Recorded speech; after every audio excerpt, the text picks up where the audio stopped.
सर्वांचं निकालाकडे लक्ष लागलेलं नाही. आज निकाल जाहीर होणार आहेत. त्याचबरोबर आपल्या सोबत जोडलेले ठाकरे गटाचे केदार दिघे हे कोपरी पाच पाकडी या मतदारसंघामधून मुख्यमंत्री एकनाथ शिंदे यांच्यासमोर उभे आहेत. सर, कसं बघतात, कशाचं वातावरण आहे? पाहायला गेलं तर ही निवडणूक अटीतटीचा सामना आपल्याला पाहायला मिळाला. शिवसेनेत उभी फूट पडल्यानंतर आज निकाल जाहीर होतोय. कसं बघतात या निकालाकडे? वातावरण अतिशय उत्तम आहे. आपण जर का बघाल की सगळीकडे लोकांचा प्रचंड प्रतिसाद आहे. लोक स्वतःहून या मतदानाला उतरलेले आहेत, एक उत्साहाच्या वातावरणात उतरलेले आहेत. याच्यावरचं कारण असं दिसून येतं की कदाचित लोकांना एक परिवर्तनाची गरज आहे आणि त्याकरता एवढ्या मोठ्या संख्येने हे मतदान झालेलं आहे. लवकरच आपल्याला दिसून येईल की हे मतदान आपल्याला कुठच्या पद्धतीने आणि कोणाच्या बाजूने झालेलं आहे. ते नक्कीच कोण बाजी मारणार याकडे सर्वांचं लक्ष लागलेलं आहे. महाविकास आघाडीचा पगडा कसा असणार आहे? बघा, गेल्या 3 वर्षाचा कालावधी आपण जर का बघितला तर लोक त्रस्त आहेत. फक्त तात्पुरत्या योजना आणायच्या आणि त्यामुळे एक वेगळं स्वप्न लोकांच्या समोर नेऊन ठेवायचं, अशा पद्धतीचं न करता ज्या पद्धतीने शेतकरी त्रस्त आहे, महिलांवरती अत्याचार झालेले आहेत, मुलांच्या शिक्षणाचा एक मोठा प्रश्न आहे, अनेक गोष्टी अशा आहेत ज्या त्यांनी निवडणुकीच्या दृष्टिकोनातनं 1 महिन्या अगोदरच ठरवल्या गेलेल्या आहेत. आणि वेळोवेळी ह्या निवडणुकीच्या कालावधीमध्ये कॅम्पेन करताना ते हे सांगून देतात की आम्हाला तुम्ही जिंकून आणलं तरच ही कॅम्पेन पुढे, म्हणजे त्यांचं ती योजना पुढे चालू राहील. म्हणून अशा पद्धतीची कॅम्पेन ही फॉल्स कॅम्पेन दिसून येते आणि लोक याला कुठेतरी उत्तर नक्कीच देतील. आणि जी महाराष्ट्राची संस्कृती नव्हती, जे गलिच्छ राजकारण महाराष्ट्राने कधी बघितलं नव्हतं, त्याच्या विरोधात लोक नक्की उतरतील असा एक विश्वास वाटतो. पाहायला गेलं तर या निवडणुकीमध्ये कटेंगे तो बटेंगे, लाडकी बहीण, ओढ जिहाद, तसंच मराठा आरक्षण हे देखील आता विषय मांडले होते. त्यामुळे या निवडणुकीमध्ये ह्या प्रचारामध्ये हे मुद्दे समोर आणले आहेत. का वाटतं यांनी काय फरक? कटेंगे तो बटेंगे हे जे म्हणतायत, मला असं वाटतं कोण काटेंगे, कारण की कोणीतरी हे ठरवलेलं आहे की ह्यांना कापा, मारा, झोडा, ह्यांच्यामध्ये वादविवाद निर्माण करा, जातीपातीचं राजकारण करा, धर्माचं राजकारण करा. त्याच्याशिवाय आपली सत्ता आणि आपली खुर्ची ह्याला आपण कुठेही माहिती सोडू शकत नाही, हे आपल्याला दिसून येतं. आणि म्हणून अशा पद्धतीचे भेदभाव निर्माण करायचे, आपण स्वतः आरामशीर राहायचं आणि लोकांमध्ये हा संघर्ष करून लावायचा. बघा, कोविडच्या कालावधीमध्ये मी वेळोवेळी सांगितलेलं आहे, हिंदू मुसलमानांनी एकमेकांच्या जे कोण वारले असतील त्यांना अग्नी देण्याकरता मुसलमान पुढे आले, मुसलमान गेले असतील तर हिंदू येऊन पुढे त्यांना दफनवलेलं आहे. सर्वसामान्य जनतेमध्ये जर का बघितलं तर त्यांना विकासाचे मुद्दे हवे, त्यांना पुढे त्यांचं आयुष्य कसं चांगलं होईल त्या पद्धतीचे मुद्दे हवे. शेतकऱ्यांना सुखी समृद्धी जीवन कसं जगता येईल, महिलांना सुरक्षिततेचं जीवन कसं जगता येईल, मुलांच्या पुढच्या भविष्याचं काय, हाच विचार असतो. पण हे सगळं न करता तुम्ही ठराविक गोष्टींवरतीच काम करणार आणि ते म्हणजे जातीपातीचं राजकारण आणि धर्माचं राजकारण. लोक कंटाळलेली आहेत. लोकांचं म्हणणं असं आहे, तुम्ही फक्त तत्त्वज्ञान दुसऱ्यांना शिकवता, स्वतः कुठेही तुम्ही पांजळत नाही. आणि म्हणून लोक यांच्या विरोधात नक्कीच वोटिंग करतील. नक्कीच पहिल्यांदा तुम्हाला उमेदवारी देण्यात आलेली आहे, त्यामुळे तुमच्यासमोर मुख्यमंत्री एकनाथ शिंदे यांच्यासमोर लढत असणार आहे. कशा प्रकारचं या मतदारसंघामध्ये तुम्ही पिंजून काढले?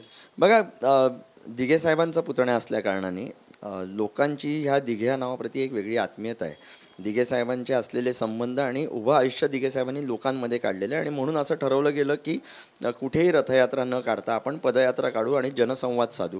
14 दिवस सलग, दिवसातले सकाळी 10 ते रात्री 10, जवळपास 20 ते 22 किलोमीटर दररोज मी या प्रत्येक विभागामध्ये जाऊन म्हणजे दारादारात जाऊन मी त्यांना भेटलेलो आहे. एक चांगली गोष्ट आहे की जे काय इकडे ग्लोरिफाईड पिक्चर दाखवलं जातं, जे काय दाखवलं जातं की आम्ही इकडे खूप मोठा विकास केला, ते केवढं खोटं आहे हे मी वेळोवेळी माझ्या कॅम्पेनच्या वेळेला लाईव्ह करून किंवा ते व्हिडिओज काढून मी पाठवलेले आहेत. याच्यापाठचं कारण असं आहे की मोठे झालेले रस्ते, सुशोभित झालेले रस्ते, ह्याच्या बाजूला किंवा ह्याच्या पाठी असलेली स्लम, जुन्या चाळी, इकडे असलेल्या जुन्या इमारती, तिथल्या लोकांचं जीवन किती खराब आहे हे आपल्याला दिसून येतं. इकडे डम्पिंगचा खूप मोठा प्रश्न होता, तो अजूनपर्यंत कुठेही निकालात आणलेला नाही, त्याच्या बाबतीत कोणतीही प्रक्रिया केली गेली नाही.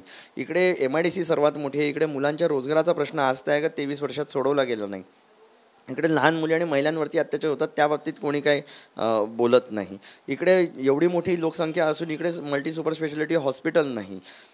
असंख्य प्रश्न आहेत, पण ह्याला उत्तर अजूनपर्यंत काही मिळालं नाही.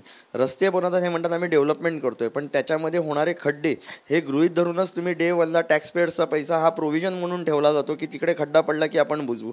याचा अर्थ तुम्हाला स्वतःच्या कामावरती विश्वास नाही आणि तुम्हाला माहिती आहे की ज्या पद्धतीचं काम तो कॉन्ट्रॅक्टर करणार आहे ते एकदम निकृष्ट दर्जाचं आहे, ते चांगल्या दर्जाचं नाही. असे जर का असतील, ठाणे महानगरपालिका ही सर्वात मोठे भ्रष्टाचाराचे आरोप मी दाखवलेले आहेत, सांगितलेले आहेत. वेळोवेळी अनधिकृत बांधकामं कशी चालतात आणि त्याला डोळेझाक हे सगळे अधिकारी वर्ग कसा करतात हे देखील दाखवलेलं आहे. आणि सर्वात मोठी गोष्ट, जी निवडणूक लोकहितासाठी घेतली जाते, लोकशाही आपण म्हणतो, तिकडे ह्या निवडणूक यंत्रणा हे किती सक्षम नाही आहेत हे देखील मी दाखवलेलं आहे. इथले अधिकारी वर्ग कशा पद्धतीने काम करतं, किती दिरंगाई करतं प्रत्येक गोष्टी, प्रत्येक कारवाई करण्यासाठी. आणि सगळे रूल्स रेग्युलेशन हे फक्त आमच्यासाठी आहेत, पण जे लोक सत्तेमध्ये आहेत त्यांच्यासाठी कोड ऑफ कंडक्ट कुठेच लागू नाही होत. त्यांचे बॅनर्स ओपनली झळकतात. ते रात्री 10 नंतर पण प्रचार करू शकतात. इकडे साड्यांचा वाटप पण खूप मोठ्या प्रमाणात होतो, पण बाकी कोणी कारवाई करत नाही. अनेक प्रश्न आहेत. लोक साड्यांचं वाटप मात्र दारू असेल या मद्य असेल या पैसे वाटपाचा तुमच्यावरती आरोप करण्यात आलेला आहे. अदाखल पत्र गुन्हा देखील दाखल करण्यात आलं. काय वाटतं एकंदरीत कुठंतरी उमेदवाराला अडकवण्याचं? मला ज्या वेळेला हे समजलं त्यावेळेला मी लोकांच्या समोर, या महाराष्ट्राच्या जनतेसमोर, पत्रकारांच्या माध्यमातून आणि खास करून माझ्या ट्विटर हँडलमधनं, एक्समधनं मी हे ट्विट केलेलं की माझा व्हिडिओ काय आहे तो. मी ज्या गाडीमध्ये होतो त्या गाडीची शहानिशा त्यांच्या अधिकाऱ्यांनी कोपरी पोलीस स्टेशनमध्ये केली. त्यांनी चेक करतानाचा जो व्हिडिओ आहे ते झाल्यावरती मी त्यांना हे विचारलं क्लिअर कट की बाबा सगळं क्लिअर आहे का. ते हो बोलले. मी तिथनं निघून गेलो त्याच गाडीमधनं. आणि जर का काही असं असेल तर मग का म्हणून त्यांनी त्वरित कारवाई नाही केली, का म्हणून त्यांनी थांबवलं नाही. मग दुसऱ्या दिवशी दुपारी मला हे कळतं की त्यांनी NC नोंदवली. आणि NC नोंदवली पण सांगताना काय सांगतात, FIR नोंदवली. म्हणजे तुम्ही दाखवताना एक, करताना दुसरं. म्हणजे तुम्ही न्यूज मीडिया चॅनलमध्ये काय हाईप करू इच्छिता की ह्या उमेदवार जो स्वच्छ प्रतिमेत त्याच्यावरती हे सगळे आरोप आहेत आणि तो हे सगळे धंदे. मी पुन्हा एकदा सांगतो, दिघे हे नावाला कधी दारू आणि पैसे वाटण्याची गरज पडली नाही, ह्यापुढे देखील पडणार नाही. तुम्ही कितीही माझ्यावरती असे आरोप केलेत तर ठाणेकर जनता ज्या पद्धतीने दिघे साहेबांच्या पाठी होती, एक चांगलं कार्य, चांगलं काम, चांगली समाजसेवा करण्याच्या उद्दिष्टाने ज्या पद्धतीने मी पुढे निघालेलो आहे, तिकडे तुमच्या पद्धतीचे असे फॉल्स प्रॉमिसेस आणि खोट्या अशा केसेस याला मी कुठेही भीक घालत नाही. मी माझं काम चालू ठेवणार. सरकार बनवण्यासाठी 48 तास राहिलेत, त्यामुळे नक्कीच लवकर सरकार जर बनलं तर राष्ट्रपती लागवड देखील लागू शकते. त्यामुळे महाविकास आघाडी आणि महायुती दोघंही प्रयत्न करतात. कशा प्रकारचं आपलं सरकार बनवण्यासाठी प्रयत्न असणार? बघा, मला असं वाटतं की वरिष्ठ नेते ह्या सगळ्या विषयावरती काम करत असतात. आम्ही स्थानिक पातळीवरती, जिल्हा लेवलवरती किंवा ह्या विधानसभा क्षेत्रापुरता मी स्वतः उमेदवार, म्हणजे जिल्हा प्रमुख असलो तरी या उमेदवारीकडे माझं लक्ष आहे. अनेक माझ्याबरोबर जे माझ्याकडे जिल्हा आहे तिथले जे उमेदवार आहेत त्यांच्याकडे कामाकडे आपलं लक्ष आहे.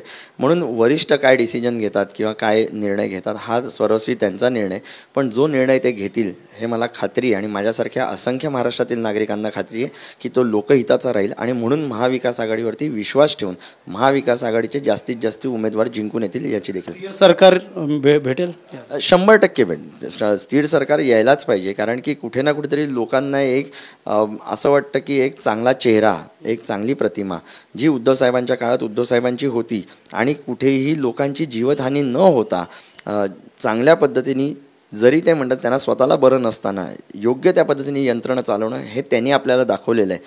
अधिकारी जर का असेल तर त्या अधिकाऱ्याला असलेले अधिकार कसे वापरायचे हे त्यांनी सूट दिलेली. पण आत्तासारखे दडपशाहीचं राजकारण नव्हतं आणि महाराष्ट्राला अशीच शाश्वत असलेलं असंच विश्वसनीय सरकार हवं आहे आणि ते नक्कीच देतील. तुमच्या मनातला मुख्यमंत्री कोण असेल? 100% महाविकास आघाडी जे ठरवेल ते, आणि पक्षाच्या दृष्टिकोनातून म्हटलं तर सन्माननीय उद्धवसाहेब ठाकरे.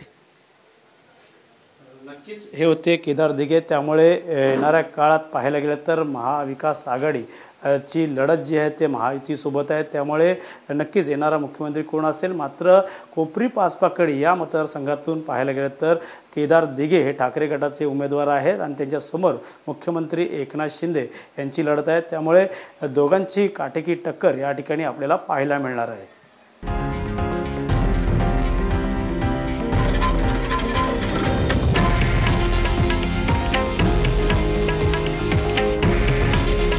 हे आहे देशातील नंबर 1 न्यूज नेटवर्क आणि आपण पाहत आहात TV9 मराठी. काळजी तुमची, हित महाराष्ट्राचं.